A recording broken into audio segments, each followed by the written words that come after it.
আসসালামু আলাইকুম ভিউয়ার্স। আমি আজকে নিয়ে এসেছি আপনাদের সেই কাঙ্ক্ষিত রেসিপি লাউ পাতায় পাঙাশ মাছ। এটা খেতে যে কি দারুণ মজা, আপনারা তৈরি করে না খেলে বুঝবেন না। তো চলুন রেসিপিটি দেখে নেওয়া যাক। এখানে আমি একটি কড়াই নিয়েছি, কড়াইতে তেল নিয়েছি, অল্পই নিয়েছি, শুধু মশলাগুলো ভাজার জন্য যতটুকু তেল লাগবে। এখন এই তেলে আমি জিরা ফোড়ন দিয়ে দিলাম। আপনাদের মাছের পরিমাণ অনুযায়ী জিরাটা দিয়ে নেবেন। এখন এই জিরার মধ্যে আমি কিছু আস্ত রসুনের কোয়া আর কয়েক স্লাইস আদা দিয়ে নিচ্ছি। এটাকে এখন হালকা একটু ভাজা ভাজা করব। আর দিয়ে দিলাম শুকনো মরিচ আর কাঁচামরিচ। কাঁচামরিচটা না দিলেও হবে, তবে আমি কাঁচামরিচটা দিয়েছি যে অনেক সুন্দর একটা ফ্লেভার হয় কাঁচামরিচের, এই জন্য। এখন এর মাঝে আমি পেঁয়াজ কুচি দিয়ে নিলাম। এই সবগুলো দিয়ে আমি নেড়ে নেড়ে সুন্দরভাবে এটাকে ভেজে নিব। একদম ভাজবো না, জাস্ট একটু সফট হয়ে আসবে এমন আর কি। এখন এর মাঝে আমি একটি টমেটো দিয়ে নিয়েছি। আমি টমেটোর মাঝের যে নরম অংশটুকু সেটা দিইনি। এই তো দেখুন আমার ভাজা হয়ে গেছে। এরকম একটু লাল হয়ে ভাজা হয়ে আসলে এটাকে আমি ঢেলে নিয়েছি পাটায় বেটে নেওয়ার জন্য। আপনারা চাইলে ব্লেন্ডারেও বেটে নিতে পারেন, তবে এর মধ্যে কোনো দানা থাকা যাবে না। এখন একটি কড়াইতে আমি পানি নিয়েছি, তার মধ্যে দিয়ে দিলাম লবণ। লবণটা মিশে গেলে আমি এর ভেতরে দিয়ে দিচ্ছি লাউ পাতাগুলো। এই লাউ পাতাগুলো জাস্ট 1.5 থেকে 2 মিনিটের মতো একটু ভাপিয়ে নেব, একবারে সিদ্ধ করে ফেলা যাবে না। এখন এখানে আমি নিয়েছি পাঙাশ মাছগুলো। মাছে আমি লবণ আর লেবু মাখিয়ে নিচ্ছি, এতে করে এর মধ্যে কোনো আষ্টে গন্ধ থাকবে না। এভাবে মাখিয়ে আমি 10 মিনিট রেখে দিয়েছিলাম।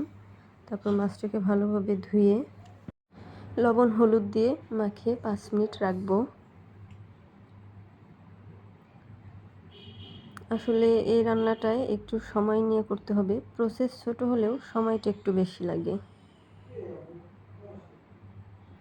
এই তো আমি লবণ হলুদ দিয়ে এটাকে মেখে নিচ্ছি। আর এই প্লেটে আমি ওই বেটে রাখা মশলাগুলো নিয়েছি, নিয়ে এটাকে আমি এখন মাছের সাথে মাখিয়ে নেব। আর তার আগে আমি লবণ আর হলুদটা দিয়ে দিচ্ছি। লবণটা এই পর্যায়ে একটু বুঝে শুনে অ্যাড করবেন, যেহেতু লাউ পাতায়ও লবণ দিয়েছি, আবার এই মাছেও লবণ মাখানো আছে, তাই লবণটা বুঝে শুনে অ্যাড করতে হবে। আমি এখানে একটা লাউ পাতা নিয়েছি। এই লাউ পাতার উপরে আমি একটু মশলা দিয়ে তার উপরে মাছ দিয়েছি, আর মাছের উপর আবার একটু মশলা দিয়েছি। আর দিয়ে দিচ্ছি একটা কাঁচা লঙ্কা, এটাকে আমি একটু চিড়ে নিয়েছি। আর এটার উপর আমি একটু সরিষার তেল দিয়ে নিয়েছিলাম, কিন্তু সেই ক্লিপটা বাদ পড়ে গেছে। এখন এখানে আমি কয়েকটি পাতা দিয়ে এটাকে মুড়িয়ে নিচ্ছি। এখানে আমি 3 থেকে 4টির মতো পাতা অ্যাড করছি, যাতে এটা পুড়ে না যায় আর ভেতর থেকে বেরও না হয়ে আসে। আপনাদের কাছে যদি লাউ পাতা না থাকে, তবে এখানে বড় বড় যে পুঁই শাকের পাতা আছে সেটা দিয়েও করতে পারেন। এই তো আমি মাছগুলো সব একে একে র্যাপ করে নিয়েছি। এখন একটি কড়াইতে আমি অল্প কিছু সরিষার তেল দিয়ে নিলাম এটা ভাজার জন্য। এখন তেলে আমি একে একে সব মাছগুলো দিয়ে ভেজে নিব। আর এটাকে আমি প্রায় 25 থেকে 30 মিনিটের মতো সময় নিয়ে ভেজেছি।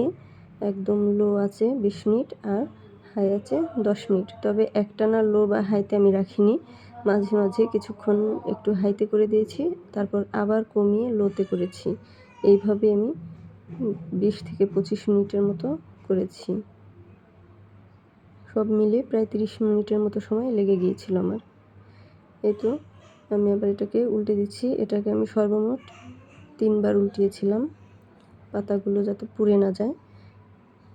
এই পাতাটা পুড়ে গেলে কিন্তু পাতাটা আর খাওয়া যাবে না। আর যদি এরকম হালকা একটু ভাজা হয়, নরম হয়ে আসে, তবে এটা খেতে অনেক ভালো লাগবে। এটা আপনারা শুধু একবার বাসায় ট্রাই করে দেখবেন, একবার খেলে আর ভুলতে পারবেন না স্বাদ। আমার হাজবেন্ড তো ওপিনিয়ন দিয়েই দিল যে তিনি তার যৌবনে নাকি এমন স্বাদের পাঙাশ খায়নি কখনো, আবারও বানিয়ে দেওয়ার অনুরোধ করেছেন। তাহলে বুঝুন কতটা মজার হয়েছে। আপনারা একবার হলেও বাসায় ট্রাই করে দেখতে পারেন। ভালো থাকবেন সবাই। আসসালামু আলাইকুম। Bye bye.